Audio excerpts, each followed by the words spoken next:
Une tasse de tech, c'est évidemment sur le Facebook de Les Affaires, mais aussi sur YouTube, sur le site web desaffaires.com. Nous sommes en personne à la maison Notman. Si vous voulez venir nous voir, ça va nous faire plaisir. Moi, j'essaie de partager en ce moment. C'est pour ça que Ouais, je suis un peu vas-y concentré. une seconde, on est parti. Bonjour tout le monde, on est en direct. Et pour une fois, si vous avez vu la photo passer sur Instagram, nous sommes illuminés grâce à un spot de l'ère spatiale, gracieuseté de mon ami Pascal Forget, qui est ici à ma droite. Salut Pascal. Salut. La magie du Ring of Flash. Le Ring of Flash. Je connais le Ring of Fire de Johnny Cash, mais c'est pas la même chose. Mais c'est une bonne chanson, par exemple. Oui. Je vais la chercher sur Spotify. D'ailleurs, Oui, il y a des ok. nouvelles façons. Je vais l'ajouter à une playlist. Je vais parler d'une nouvelle façon de faire des playlists sur Spotify. Ah, Ça va être très on drôle. disait la semaine dernière, hein, tout est dans tout. J'essaie de faire des liens. C'est excellent. Alain Mécana ici, bien sûr, en direct de la maison Notman. Comme à chaque semaine, on change un peu de décor d'une fois à l'autre. La semaine dernière, on était dans le couloir là-bas. On a eu un grave problème de son la semaine dernière et j'ai réalisé que c'est parce qu'on avait accroché le fil d'un des micros qui était exposé à l'air et qui, pour une raison ou pour une autre, générait un contact qui ne fonctionnait pas. Espérons que c'est mieux. Si je me fais mes petites aiguilles de VU, là, ça a l'air bien beau cette semaine. Fait qu'on se croise les doigts que ça soit effectivement le cas, n'est-ce pas? On se croise les doigts, on touche du bois. Et on décroise les fils. Et on décroise les fils. Cette semaine, on va parler de deux, trois choses en lien avec l'informatique de bureau, parce qu'on parle beaucoup de mobile, beaucoup de trucs, d'applications, tout le kit. C'est rare qu'on revient à ça, mais on va parler de, en tout cas, j'ai sous les mains, sous la table même, je vais me le sortir, un Surface Laptop 3, belle machine, de Microsoft qui a été présenté il y a quelques semaines, qu'on a testé. Je peux même vous l'allumer. Je ne vais pas l'allumer trop longtemps parce que j'ai plus de batterie. Mais là, Cet appareil-là mange de la batterie sans bon sens, même veux-tu en le chargeur? veille. Il va fonctionner pour le test. Il se branche par USB-C en passant, mais c'est pas toujours super évident de fonctionner. J'étais un peu... c'est probablement son seul gros défaut, là. Mais si cet appareil-là pouvait avoir une petite affaire plus d'autonomie, ce serait un coup de circuit pour Microsoft. Bref, on va en reparler tantôt. Et on reçoit Max Martel, qui est directeur de l'ingénierie pour une start-up qui en a son deuxième produit qui s'appelle Start Me Stick. En fait, je joue avec depuis tantôt. Très petit outil que vous voyez ici, qui est essentiellement une clé USB qui permet de démarrer un ordinateur, Mac ou PC, dans un environnement privé, dans un environnement différent de celui du système du logiciel de l'ordinateur. On en parlera tantôt. Si vous voulez voir, je pense que je peux même vous lever cet ordinateur-là qui est de M. Martel. Ça a l'air de ça. Alors, on pourra en parler tout à l'heure, voir les enjeux liés à toute la question de l'informatique qui marche et qui ne marche pas, et de l'anonymat en ligne, ces choses-là, qu'est-ce que ça apporte comme bénéfice. Et avant tout cela, n'est-ce pas? les nouvelles. Est-ce que tu es prêt? Les nouvelles, oui, écoute, j'ai toujours pas réussi à partager, c'est dommage, parce que tous mes nombreux abonnés sur les médias sociaux seraient heureux de dîner avec moi. C'est vrai, c'est vrai. Ben, on pourra de toute façon le faire, ils pourront dîner plus tard s'ils veulent, ou pour un éventuel... C'était un brunch? Qu'est-ce qui vient après? Il y avait le brunch le matin.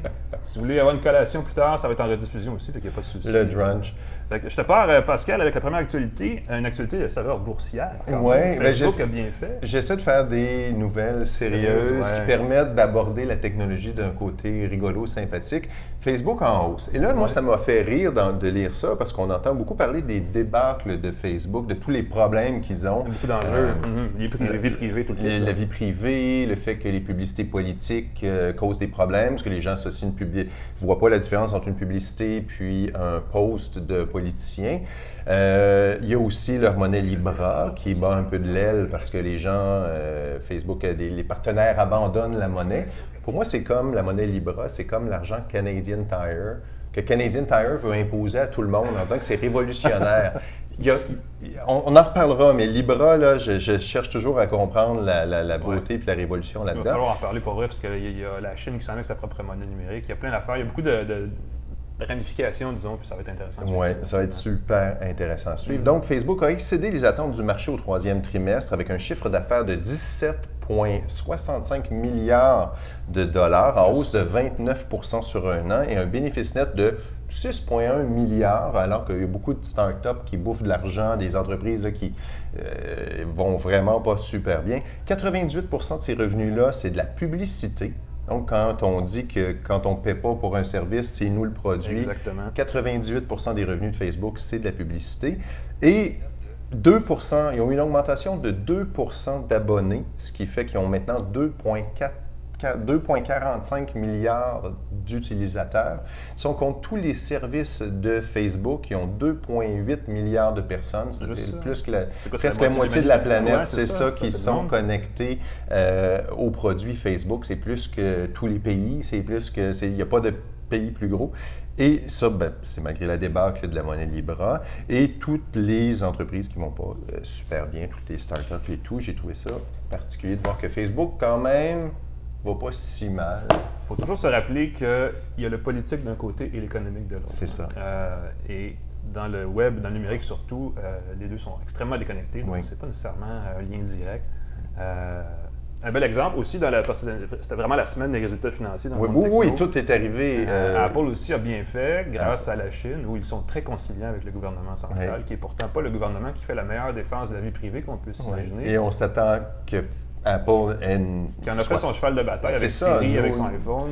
Et Huawei, c'est un peu l'inverse. Ça vaut aussi bien, même si ici on bloque Huawei, ça va bien là-bas. Apple, qui protège la vie privée ici, va bien en Chine quand même. Où s'en va le monde? C'est le sujet d'un futur podcast. Pas une seconde. Le gros sujet. Oui. On passe aux voitures. Ça, j'ai pensé à toi en voyant la nouvelle. On est dans la mobilité, alors soyons dans l'automobilité. L'automobilité, tu vas m'éclairer là-dessus parce que Ford a annoncé qu'ils allaient avoir des gros écrans dans leur véhicule à partir de l'an prochain. Des écrans qui seraient de 12 à 15 pouces. Alors là, j'imagine la console des Tesla. Ceux qui ont des Tesla rigolent, parce que ça fait quelques années qu'ils ont des gros écrans au milieu du tableau de bord. 12 et 15 pouces, c'est quand même gros. C'est gros. Écoute, je vais embarquer là-dedans. C'est la tendance, en fait. Jusque dans les pick-up, Ram a un camion qui a un gros écran renversé. Là, il est à la verticale. Je pense que c'est ça, 15 pouces de diagonale avec CarPlay, tout le kit. L'intégration des commandes de ventilation, tout ça, c'est évidemment extrêmement inspiré de Tesla. Mais l'intégration n'est pas nécessairement aussi bien réussie. Là, c'est Ford, donc c'est le système Sync qui soulève des interrogations parce que traditionnellement, Sync n'a pas toujours été le plus efficace. Il faudrait voir aussi, évidemment, parce que je pense qu'il y a une commande vocale qui s'en vient. Bien, il y a la commande vocale. On va pouvoir dire quelque chose comme OK Ford. Donc, on va avoir un autre prénom à apprendre pour l'assistant personnel de Ford. Mais ce que j'ai trouvé drôle aussi, c'est qu'il va y avoir des mises à jour off the air. C'est la voiture connectée, ça. C'est la voiture connectée. Donc, on va pouvoir choisir le moment de sa mise à jour. Et la twist, c'est qu'on se dit, évidemment, on s'entend qu'en automobile, là, on ne veut pas que la mise à jour se déclenche au milieu de l'autoroute. On ne veut pas être sur le bord du chemin, on ne veut pas que l'auto s'arrête inopinément. Ou on ne veut pas non plus partir la voiture et avoir à attendre une demi-heure, comme une Xbox, par exemple, que ça se mette à jour. Et donc, on assure que la mise à jour va se faire de façon un peu magique, où la mise à jour va se faire là, de façon pratiquement instantanée, en moins de 2 minutes, et de façon transparente. Donc, on va pouvoir la programmer soit la nuit, mais qu'il n'y aura pas de flottement énorme. Donc, ça ne nous empêchera pas, ça ne nous arrêtera pas. Ils ont pensé à ça. Le futur des voitures. Mettre à jour sa voiture. Ça semble intéressant parce que les voitures connectées, nécessairement, passent par les réseaux cellulaires. Généralement, ils utilisent des bornes ils vont utiliser, par exemple, le réseau 3G. Parce que les fournisseurs ne savent plus quoi faire avec. Mais qui va payer pour cette utilisation? Est-ce que ça va nécessairement être une mensualité pour mettre à jour le système de sa voiture? Est-ce que les gens vont être prêts à absorber ça? Ou est-ce que ça va être le fabricant qui va s'entendre avec les fournisseurs? Ça va être des millions et des millions de véhicules rapidement. Ça rajoute une surcharge sur les réseaux. Il y a beaucoup de questionnements dans l'infrastructure aussi derrière ça, c'est certain. La question des mises à jour, c'est ça. Est-ce que ça va être un coût absorbé par le manufacturier? Exact. Ça va peut-être être ça. Parce que je pense pas. Mais ça va éviter des détours au concessionnaire. Parce que normalement, pour faire la mise à jour, tu devais aller chez le concessionnaire, il devait brancher des appareils. Là, ça peut se faire sans fil. Donc, Ford, les autos connectées se démocratisent. Donc, quand j'ai vu que Ford embarquait là-dedans, c'est plus Tesla, c'est plus des véhicules plus luxueux, c'est Ford. Donc, on se dit, pouf, les autres manufacturiers vont certainement... Si j'étais un concessionnaire, je me questionnerais sur l'avenir parce que le modèle s'en va vers un modèle de vente directe aux consommateurs. Surtout que les voitures électriques, où il y a beaucoup moins d'entretien, beaucoup moins de services nécessaires pour justement assurer la durée du véhicule. Là. Je voyais même que les changements de pneus à domicile étaient une option. Donc, les gars viennent changer les pneus de ton véhicule pendant que tu travailles. Tu bois ta tasse de café, tu regardes par la fenêtre, les gars changent les pneus, ils repartent. Je trouvais que c'était ou ben non, au travail. C'est super intéressant. Puis ça se fait avec des applications. Peu importe où on se trouve, la voiture est connectée, tout le monde sait où elle est. Ben c'est ça. C'est super, une option super le fun. Tu reviens à ton véhicule après avoir fait des courses, les pneus sont changés. C'est comme vraiment chouette. En tout cas, le futur de la mobilité. Des gros écrans, puis des mises à jour sans fil. Sur le pouce. Intéressant.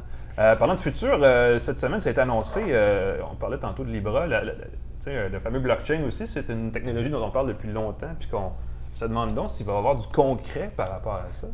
Et là, il y a eu des annonces de côté de Mastercard qui fait plus que du crédit maintenant. Oui, mais j'ai trouvé ça drôle que quand tu dis que c'est du concret, parce que blockchain, intelligence artificielle, c'est des buzzwords qu'on entend beaucoup. Oui. Et là, de voir que concrètement, ça va se faire sous peu. Mastercard a une division qui s'appelle Provenance Solutions, qui fait de la chaîne de blocs, qui va permettre à une compagnie qui s'appelle Invisible, pas Invisible, mais Invisible. Elle a fait, c'est une compagnie qui fait de la suite de chaînes d'alimentation, donc de s'assurer que la traçabilité des aliments. La compagnie Invisible va utiliser la solution de Provenance Solutions, qui est une compagnie de Mastercard, pour permettre à la chaîne américaine Topco, c'est une coopérative alimentaire qui fait affaire avec plusieurs épiceries américaines, de suivre le poisson. On commence avec 3 types de poissons, la morue, les crevettes et le saumon. On va pouvoir les suivre du pêcheur, du moment où ils sont pêchés, jusqu'au magasin, grâce à la chaîne de blocs. Et c'est quelque chose d'assez concret, parce que j'imagine qu'avec une application, on va pouvoir scanner le poisson, s'assurer comment il a été transporté, d'où il vient, à quelle heure il a été pêché. Pour garantir que ton saumon est un saumon. Et c'est ça, parce qu'il y a eu beaucoup de fraude alimentaire. Ça limite ça, ça limite la contrefaçon, ça limite le fait de passer du vieux poisson pour du nouveau. Et ça va peut-être permettre aussi à des producteurs d'offrir des aliments plus chers parce qu'ils sont certifiés, donc on n'a pas de doute sur la provenance. On va pouvoir l'offrir un produit de meilleure qualité et ça facilite aussi les choses en cas de rappel. Parce que quand il y a un rappel, souvent, on doit rappeler tout le monde en général parce que c'est difficile d'identifier spécifiquement la journée, l'heure, la batch qui est problématique. Tandis que là, avec le blockchain et le suivi des aliments, on va pouvoir suivre le poisson vraiment précisément et te rappeler, tu vas avoir une notification dans ton téléphone. En passant, tes crevettes, là, viens-nous au magasin vite, vite. Pendant qu'on fait ta mise à jour de véhicule, je ne sais pas quoi, on va pouvoir. T'espères que tu ne fais pas ta mise à jour de véhicule là-dedans, mais genre, touche pas à tes crevettes, on te revient. Ça va prendre des assiettes connectées ou quelque chose. L'assiette va clignoter rouge. Jusqu'à l'assiette. L'assiette va scanner le poisson, ça va être très drôle.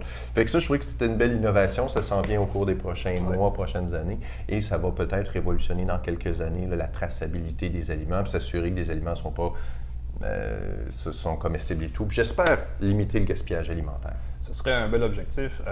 C'est aussi, d'un point de vue plus business, une façon pour Mastercard de se distancier de Visa, American Express, qui sont un petit peu lents à adopter cette espèce de virage techno-là, qui n'est pas nécessairement 100% financier, mais qui est quand même axé sur des technologies qui ont un gros lien avec le secteur de la consommation, de la dépense. C'est bien de voir Mastercard être actif. Puis j'imagine que si tu paies avec ta carte de crédit Mastercard, il y a peut-être un avantage, ça va peut-être être intégré dans ton histoire de paiement.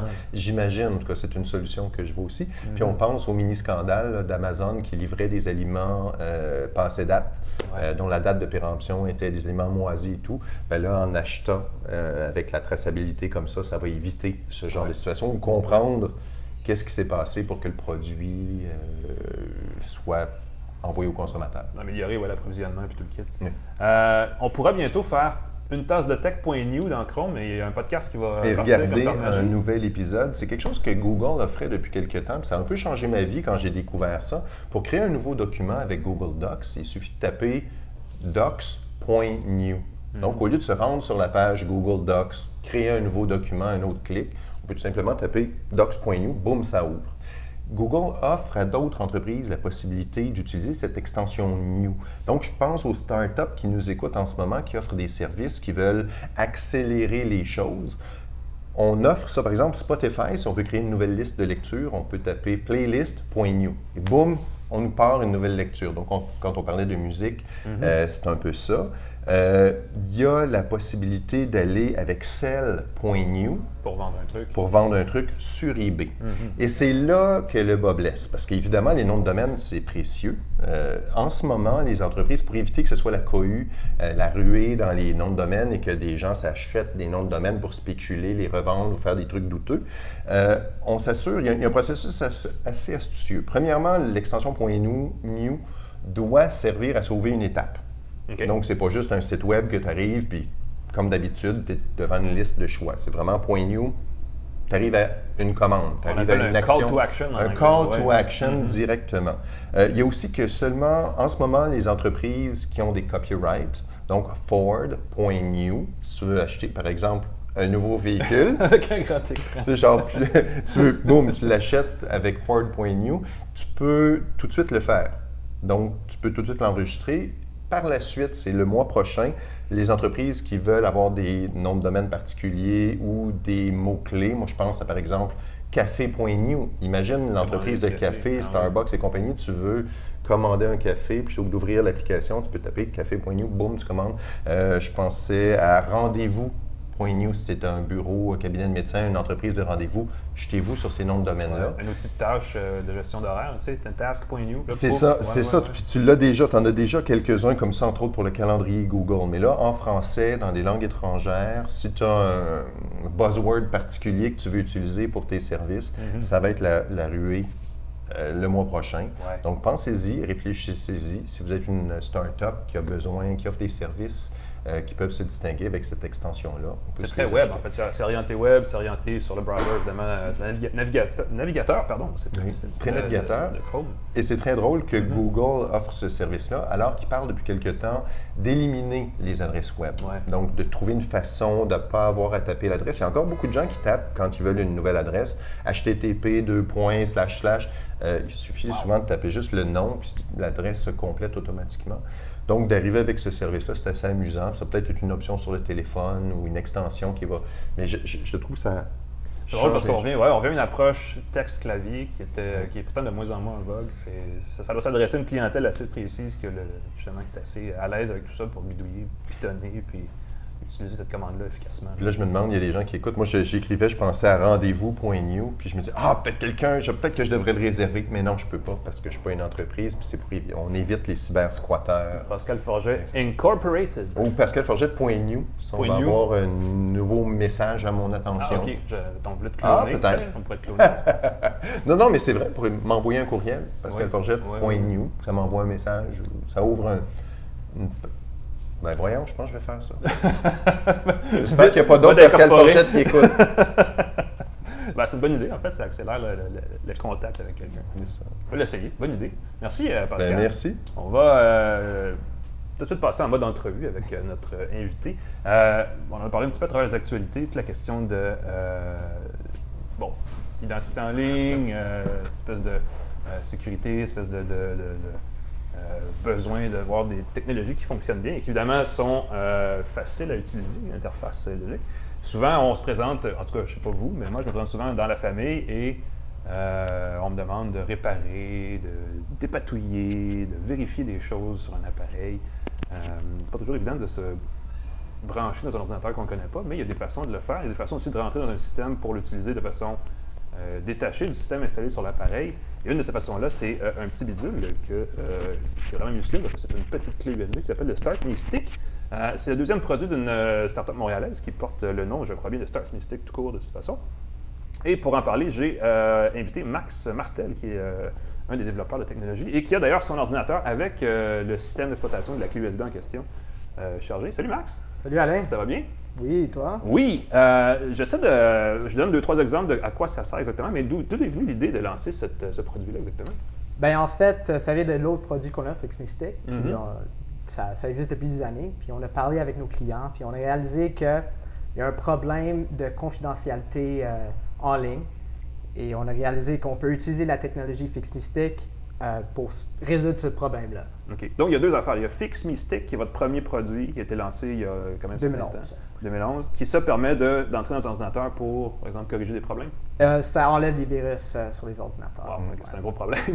C'est un beau produit. Je l'ai présenté à quelques reprises là, avec les différentes itérations. Il suffit de brancher, redémarrer l'ordinateur et tout est pris en main. C'est automatique. Il suffit de dire oui, je veux faire le scan.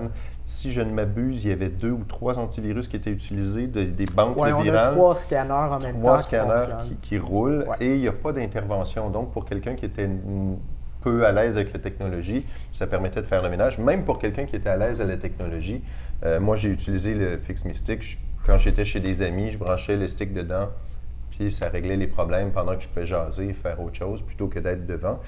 Puis comme il n'y a pas d'installation à faire, ben on enlève le stick et puis c'est terminé, le ménage est fait. J'aime beaucoup ça. Puis quand tu as dit « Start Me Stick », j'ai fait « Ah, Alain s'est trompé, c'est pas Start ». Fait que là, je veux savoir qu'est-ce que ça fait le Start Me Stick versus le Fix Me Stick. Ben, le Start Me Stick versus le Fix Me Stick. Le Fix Me Stick, ça sert à enlever les virus sur votre système d'exploitation hôte. Le Start Me Stick, il a son propre système d'exploitation. Fait que c'est là que les utilisateurs vont utiliser le Start Me Stick pour sa système d'exploitation. Donc, c'est comme un deuxième ordinateur? C'est ça, c'est exactement ça. Fait que si votre système d'exploitation hôte, il plante, il est lent, il y a des problèmes, vous utilisez le Start Me Stick, il va être rapide, il va être sécurisé, puis privé. Puis, c'est donc j'imagine que c'est basé sur Linux. Exactement. Et donc, mais c'est attends un peu. OK, donc c'est vraiment un système d'exploitation comme tel, là. Ouais, c'est comme Windows, c'est comme iOS. C'est complet, c'est ça. Mais on peut l'utiliser sur n'importe quel ordinateur. N'importe quel ordinateur. Mac et PC. Ouais. Est-ce que la même clé fait pour les deux ou ça prend 2 clés différentes? La même clé sur n'importe quel ordinateur. Donc, il faut redémarrer l'appareil. Donc, j'imagine qu'il faut quand même trouver le code de clavier secret pour démarrer avec la clé USB. En fait, si vous avez un ordinateur Windows, comme la plupart de nos utilisateurs, il y a une application Windows sur la clé. Puis vous l'ouvrez, il y a un bouton vert, cliquez, puis ça va redémarrer dans le Start Me Stick automatiquement. Et ça, c'est assez simplifié. Puis du côté Mac, c'est le même processus? Ou... Mac, c'est plus facile. Genre le boot key, c'est la même sur tous les Macs. Fait qu'on laisse les utilisateurs... Ah oui, il y a un raccourci au démarrage, c'est ça? C'est ça. Oui. À une autre époque, c'était pour démarrer du CD-ROM, mais ça n'existe plus, ce truc-là. C'est démarrer d'une clé USB. Et là, on entre dans l'environnement. Bon, c'est un environnement qui est séparé de celui qui est sur l'ordinateur. Est-ce qu'il y a la volonté derrière ça, c'est pour faciliter l'accès à, par exemple, des connexions, des applications web, ou y a-t-il une volonté de... C'est plus pour naviguer le web. N'importe quoi que vous voulez faire sur le web, c'est parfait pour toutes les tâches sur le web.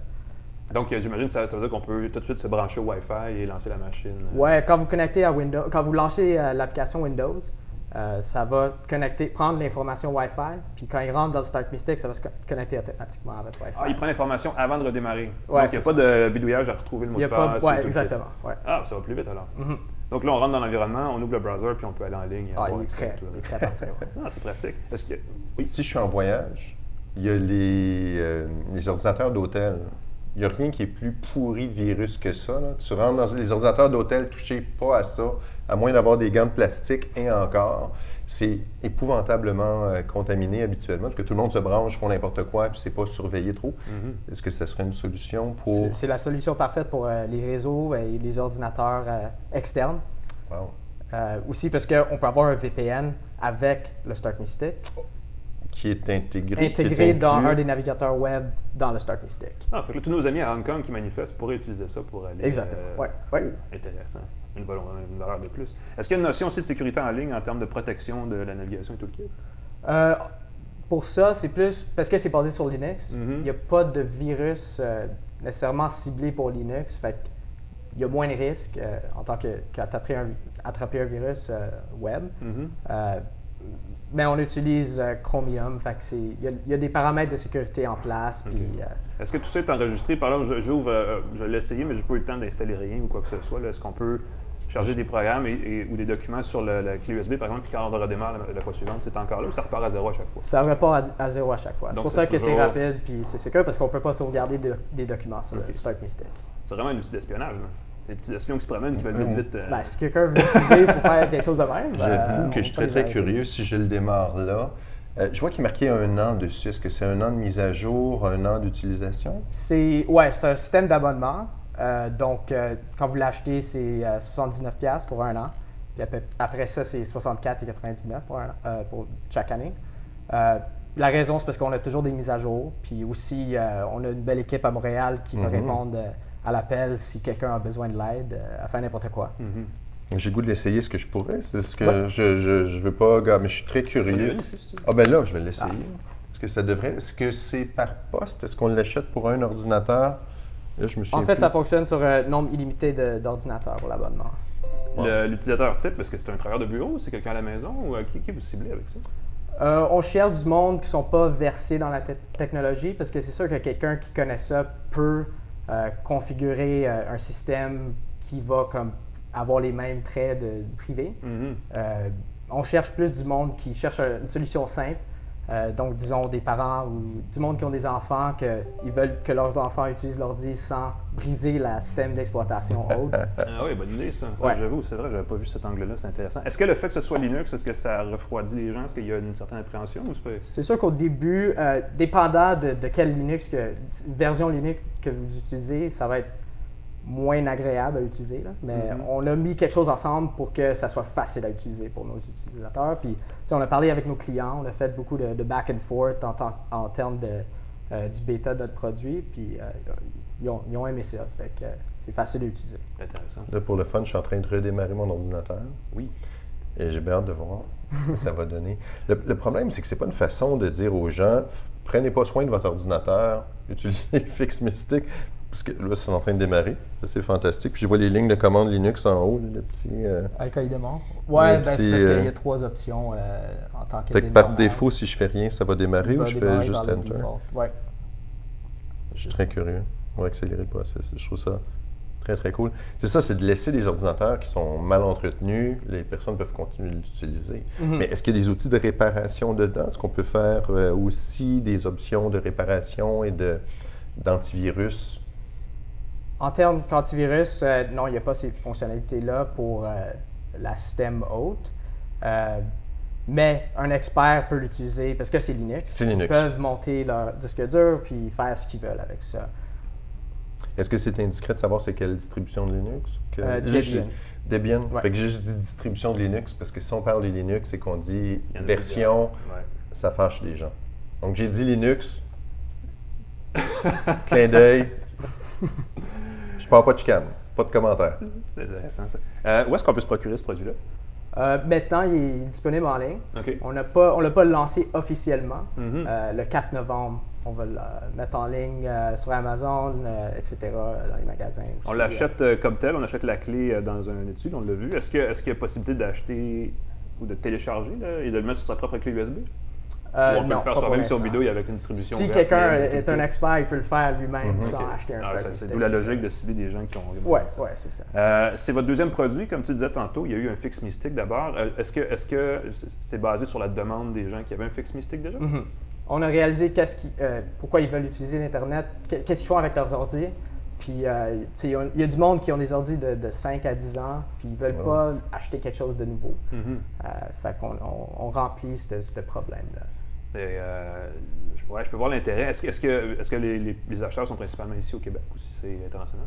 International. Je dirais Canada, les États-Unis, mais on est rendu international. Ben, le nom est anglophone, donc nécessairement, j'imagine que ça peut s'adresser à pas mal tout le monde. C'est intéressant. Donc, on peut acheter le Fix Mystic si on veut aider sa mère ou ses beaux-parents à débatoyer son ordinateur, ou celui-là pour vraiment créer un environnement privé. Est-ce qu'il y a d'autres choses qui s'en viennent? Est-ce qu'il y a d'autres produits en tête? Peut-être qu'on pense à d'autres produits. Ouais. Pour l'instant, on est occupé avec le Start Mystic.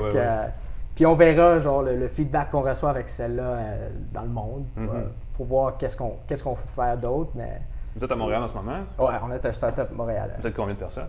À peu près 25 personnes. Ah, quand même. C'est petit, ouais. Mais c'est quand même pas mal. Vous pourriez être 3, comme ça pourrait être. Ouais. OK.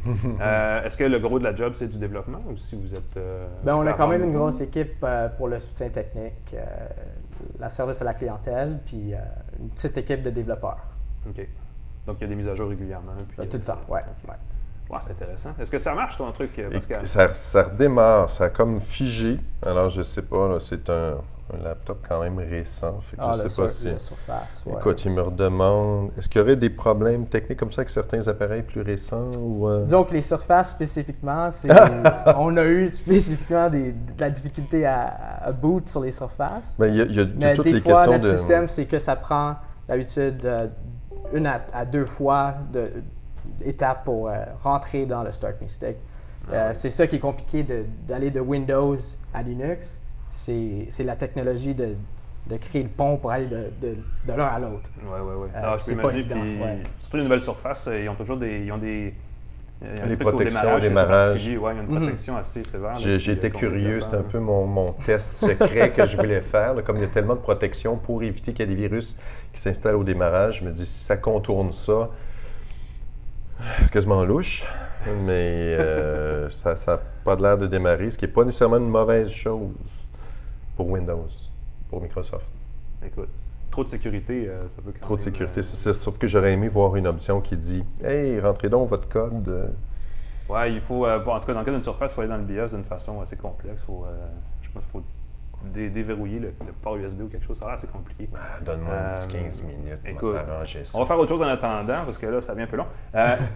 Supposons, là, est-ce qu'on pourrait imaginer une version de ça où je chargerais en plus, je vais dire, ma collection musicale, par exemple, en disant, je vais me brancher à l'ordinateur de, je pense à mes enfants, de mes parents, je vais juste mettre mon Spotify, un truc comme ça. Est-ce qu'on pourrait imaginer une version de ça qui aurait du stockage? Pour le garder sur... Ouais, sur la clé. Juste pour comme outil de divertissement plus que de navigation. Un expert pourrait l'utiliser de même. Mm-hmm. Il y a l'espace pour mettre la musique dessus.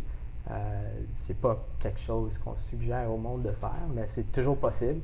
Et s'il y a la demande pour ça, Sinon, on va sur l'ajuster pour que... l'interface web du lecteur, puis c'est réglé. Ouais, c'est ça. Ouais. C'est logique. C'est là que le monde va dans cette direction-là, avec Spotify et tous ces services-là. Y a-t-il une certaine notion de protection de la vie privée derrière ça? Genre, je veux aller en ligne, mais je veux pas être tracé par les nombreuses régies publicitaires, par exemple? Ouais, ben c'est ça. Genre, le but du produit, principalement, c'est que tu as ton VPN, ton navigateur web, tu es dans un système d'exploitation différent de ce que tu utilises d'habitude. Fait que tu commences à zéro en termes de vie privée. Mm-hmm. Fait que tu n'es pas traçable, ils ne vont pas te connaître. Dès que tu fasses un login sur Facebook, c'est sûr que c'est fini à ce point-là. Mais de naviguer le web, de magasiner, ça va pas... Ils vont pas savoir c'est qui. On part avec un blank slate. Une page blanche, puis là, c'est à nous de justement faire attention à ça dans la suite. Ouais. Ah, c'est bon. Donc, ça vient, tu dis, ça s'est lancé la semaine prochaine? Lundi, ouais. Lundi. Bon, donc les gens qui veulent, je ne vais pas dire anonymiser, mais qui veulent avoir un accessoire pour justement surfer de façon discrète, on peut le dire comme ça. Start Me Stick. Merci Max, merci de passer. En ce temps-là, on va laisser Pascal faire son job de TI. Écoute, je vais y arriver. Je vais y arriver. Sinon, il est toujours setup ici. Oui, non, je suis très curieux. Merci beaucoup. Merci. C'est ça, je pense que c'est la clé d'Alain, par exemple. Évidemment, la question de la sécurité, la protection des données, tout le kit, ça soulève des questions. C'est de plus en plus compliqué de se protéger, en fait, quand on va en ligne, parce qu'il y a tellement de technologies qui nous suivent, jusque dans les... on ne le voit pas nécessairement du côté utilisateur, mais la question des adresses IP, tout le kit, il y a beaucoup de services, beaucoup de régies qu'on ne voit pas aussi, qui suivent tout ça de très près. Un appareil comme celui-là peut rendre la chose plus simple, parce que justement, ça évite d'avoir à se casser la tête au niveau de la mécanique de l'affaire. Et puis c'est fait automatiquement dès qu'on charge la clé, en fin de compte, fait que c'est plus simple. Il suffit qu'on ait un ordinateur qui est compatible. C'est ça. Moi, je vois beaucoup l'utilisation pour les gens qui se déplacent, qui voyagent, qui ne veulent pas nécessairement avoir besoin. Mais le cas de figure que j'imagine, si tu t'en vas en vacances à Cuba, tu laisses ton ordinateur à la maison, tu te fais appeler, « Hey, on a une petite urgence. » Il faut écrire un truc ou il faut rédiger un document. Là, tu peux te connecter de façon sécuritaire. L'idée du VPN intégré est super intéressante aussi. Le VPN, c'est un gros plus. Pour les gens d'affaires, VPN, si vous ne savez pas ce que c'est, trouvez-en un, informez-vous. Ça coûte pas cher, ça change une vie. Ça permet de créer un tunnel virtuel. Donc, si vous vous déplacez dans un café, ainsi de suite, personne ne peut intercepter la connexion jusqu'au point de sortie. Donc, on fait confiance à la compagnie de VPN qui transmet nos données. Mais quand on voyage, surtout, là, c'est essentiel. Donc, le Start Me Stick. Start Me Stick. C'est drôle parce que tu avais une tablette Surface. C'est la nouvelle, hein? Oui, c'est la nouvelle aussi. C'est celle-là qu'on m'a envoyée. Toi, on t'a envoyé le modèle plus costaud. J'ai demandé un laptop parce que la Surface tablette, on la voit et on la connaît, mais j'avais jamais eu l'occasion de voir. Et là, il m'a envoyé une version noire, c'est un peu plate parce que. Ah non, mais. Et je veux dire, c'est correct parce que c'est une belle machine. C'est très élégant. Ils ont des versions, entre autres, il y en a une que je pense qu'ils appellent Sandstone. Et je ne sais pas comment ça se traduit ça en français, mais c'est essentiellement doré. Avec, je vais l'ouvrir pour vous le montrer, sur le clavier, la portion plastifiée ici, ou plus ou moins métallisée, est une espèce de fini en micro-suède, je ne sais pas quoi, qui est très confortable, très chic, ça fait très distingué. Puis, dans la volonté de Microsoft de créer une espèce de gamme de produits un peu plus luxueux, qui sont peut-être les Apple du monde PC, il y avait quelque chose de bien là. Là, on a la version vraiment noire, style j'ai un Dell, ou j'ai un Lenovo, ou j'ai celui-là. Le laptop, Surface Laptop 3, Microsoft ont décidé d'y aller. Si c'est une table, on appelle ça une table, là, donc on aurait la Surface Table et des choses comme ça. D'ailleurs, je pense qu'ils ont une table. Oui, oui, ça a commencé comme ça, la Surface Table. C'est vrai, Surface, ben oui, c'est la Surface. Donc, depuis un bout de temps, ça a commencé évidemment avec la Surface Pro, la Surface Tablette, avec une espèce de béquille à l'arrière et son clavier détachable et tout le kit. Super chouette, que je n'ai jamais utilisé vraiment comme tablette tout court. Ben, c'est un peu ça le problème, c'est que l'environnement logiciel, c'est pas un iPad, c'est pas non plus, même à la limite, une tablette Android par exemple, qui a vraiment un environnement mobile éclaté. Ou c'est plus une question de consommation de produits, peut-être de divertissement, peut-être un peu de jeux, de médias, des trucs comme ça.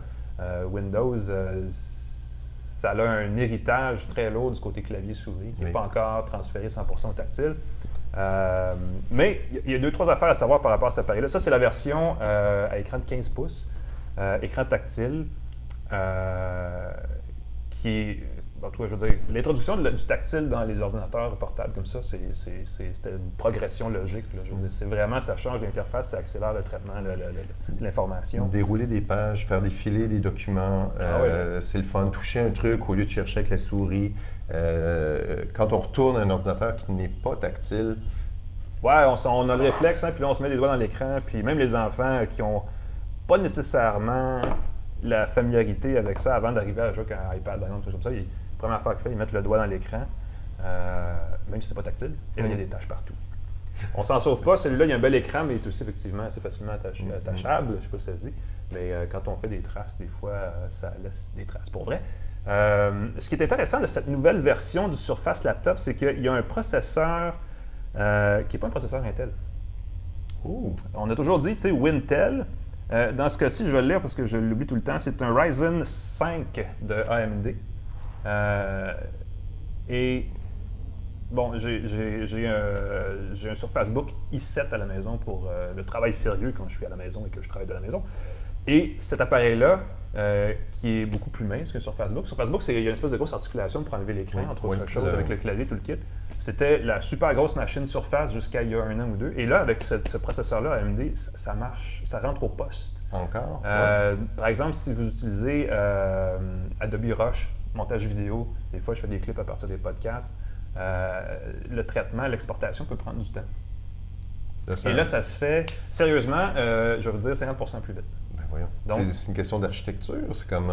Il y a une combinaison, c'est pas une grosse machine en termes de spec, à part le processeur. J'ai 16 gigaoctets de mémoire vive, le stockage c'est 256 gigaoctets, c'est pas... Puis là, le prix de cette affaire-là, ça peut monter, je l'ai noté, ça peut monter jusqu'à 3 600 $ une Surface Laptop. Et là, on a 1 téraoctet de stockage, qui est probablement l'affaire qui coûte le plus cher dans la machine. Celui-là, il est pas tout à fait 2000, je pense qu'il est 1700. Le prix de départ est à 1300. 1350 $ pour l'édition 13 pouces et demi avec processeur Core i5 d'Intel. OK, donc c'est plus de 13 pouces, c'est à peu près ça. C'est un portable, vraiment, ce qui est le plus logique. Et puis, en fait, c'est ça, la performance de cette bébête-là est incroyable. Ce qui est intéressant, autre nouveauté, on ne le verra probablement pas, mais je veux quand même... Il y a un port USB-A, un classique, n'est-ce pas, un USB 3, et un USB-C, qui n'est pas un Thunderbolt. Thunderbolt étant l'espèce de nouveau standard, pas si nouveau que ça, mais le standard d'Intel pour vraiment rendre ces ports-là plus performants encore, qui permet de brancher à la chaîne là, un paquet de périphériques. Dans ce cas-ci, le USB-C sert évidemment à charger l'appareil. On peut donc brancher son bloc d'alimentation, ce qui m'apparaît plus logique que l'espèce de connecteur que d'autres surfaces avaient et ont encore, qui est juste Surface, en fait, qui appartient à Surface. C'est ridicule. Et qu'il faut traîner constamment si on veut charger.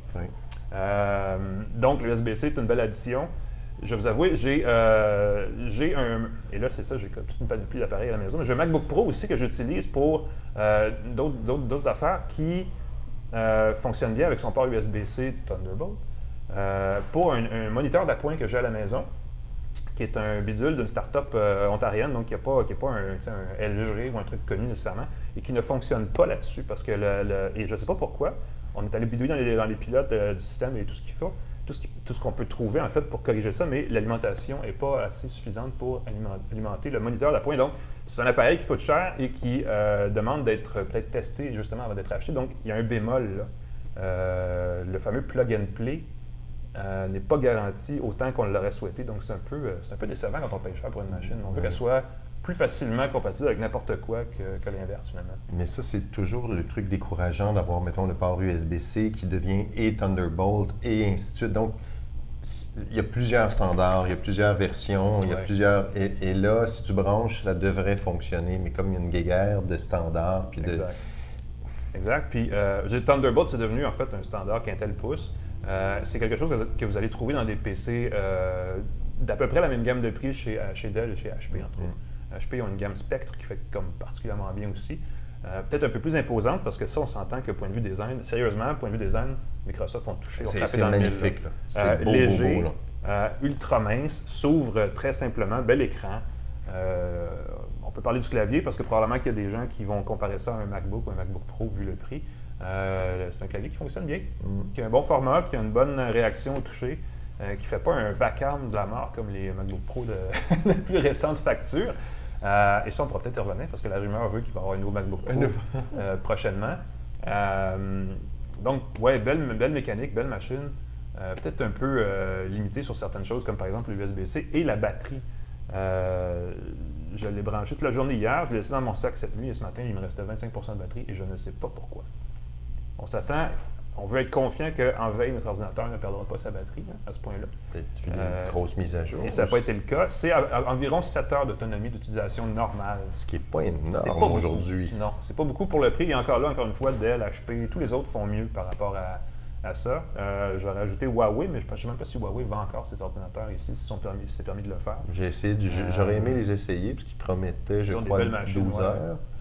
Et puis, il n'y a pas eu l'occasion. Mais pour tout le reste, bien évidemment, comme Android chez Google, Windows chez Microsoft, c'est accessible sur d'autres marques. Donc, il n'y a pas d'exclusivité logicielle apparente.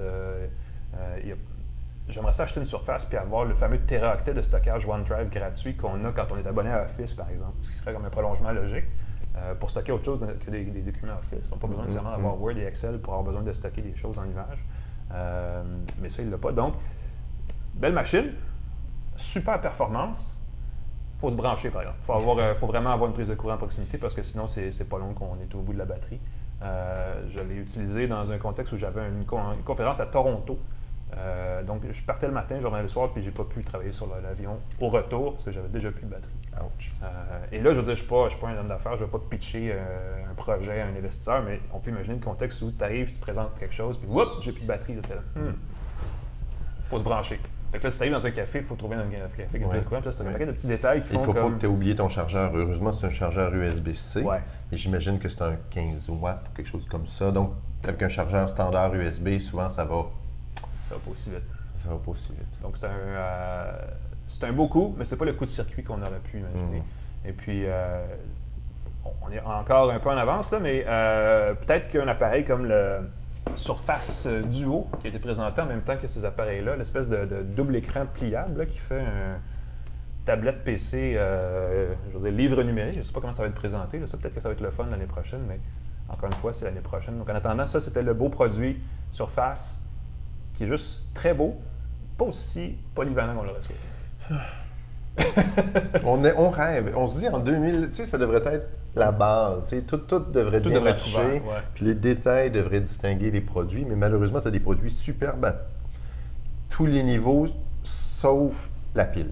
Et pourtant, c'est tellement critique. On parlait du Pixel 4. Même chose. Qui était fantastique à plein de niveaux. D'ailleurs, il y a un problème de balance de blanc. Je ne sais pas si tu as remarqué. Ah oui? Il y a, je le mentionne parce que ça m'a surpris. Je prenais des photos puis je sortais rouge. Et sur Internet, il y a quelques cas de gens qui prennent des photos et la balance des blancs, qui est optimisée par l'intelligence artificielle, devrait détecter qu'un visage n'est pas rouge tomate. Et pourtant, j'ai pris plusieurs photos et mon visage était constamment rouge tomate. Des gens qui ont pris des photos de pièces rouges qui sortaient jaunes. Ouais. Donc, il y a quelque chose dans l'optimisation. Ouais, c'est important. Puis, en fait, ils ont eu le même problème avec le Pixel 3, non? C'est possible.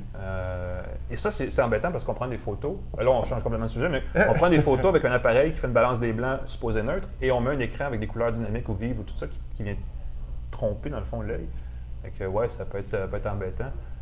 Et effectivement, comme on le dit, il y a une liste, là, on coche 10 affaires pour faire un bon appareil électronique et il y en a toujours une qui n'est pas cochée pour une raison ou pour une autre. Ou alors, c'est complètement hors de prix. C'est ça. Puis on s'attend à ce que les 10 soient cochés et qu'une se distingue.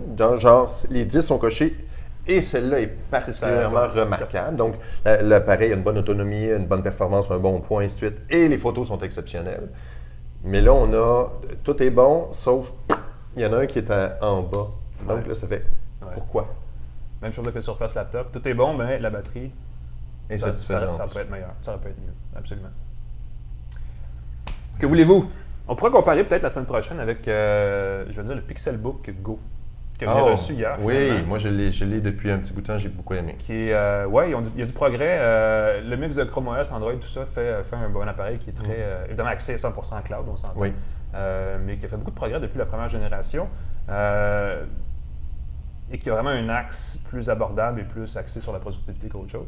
Donc, on pourra en parler peut-être la semaine prochaine. On va aussi parler on en parlait au début de l'émission, mais on va recevoir Louis Roy qui a créé un truc qui s'appelle Catalaxy, qui est une société qui développe le blockchain beaucoup. Oh! On va parler de blockchain, de toute la question de la monnaie numérique. Très sérieusement, si on met un habit cravate dès qu'on en parle de ces choses-là, on voit que la Banque du Canada, entre autres, songe à créer une devise canadienne entièrement numérique, parallèle avec le dollar, le UR, le fameux dollar canadien. La Chine, plusieurs pays font ça aussi. Donc, lui qui arrive d'un grand groupe financier avec ce qui est de moins en moins une start-up, parce qu'il y a quand même quelques années, on va pouvoir nous parler de cette tendance-là. On va pouvoir démystifier toute la question de la monnaie numérique. Peut-être un peu parler de Bitcoin qui revient dans l'actualité avec sa valeur là, qui Faut-tu que j'en achète en ce moment? Est-ce qu'il faut que t'en achèterais-tu en ce moment des bitcoins? On va parler aux spéculateurs dans la salle et qu'ils n'hésitent pas à nous écrire. Je devrais suivre ça de plus près. J'ai acheté il y a quelques années 100 $ d'Ethereum. Ah, puis ça a planté, je crois. Et je pense que je suis rendu à 80-75 $. Fait que je ne peux pas dire que c'est nécessairement le meilleur investissement de ma vie. Je peux dire que c'est pas le meilleur investissement de ma vie parce que j'ai perdu de l'argent. Mais j'ai l'impression que c'est encore spéculatif. Très, très. On va pouvoir en parler en détail la semaine prochaine. N'hésitez pas, si vous avez des questions, à nous contacter, Facebook, Twitter, notre chaîne YouTube, youtube.com/une tasse de tech. Pascal Forget est très présent sur l'univers numérique, donc facile à trouver, moi aussi, sur le site du journal Les Affaires, lesaffaires.com. Sinon, on vous souhaite merci Pascal. Merci à vous. Je commence par ces civilités. On vous souhaite une bonne fin de semaine à vous aussi, une bonne fin de lunch, il vous reste encore quelques minutes. Et puis on se revoit la prochaine fois. Bye bye.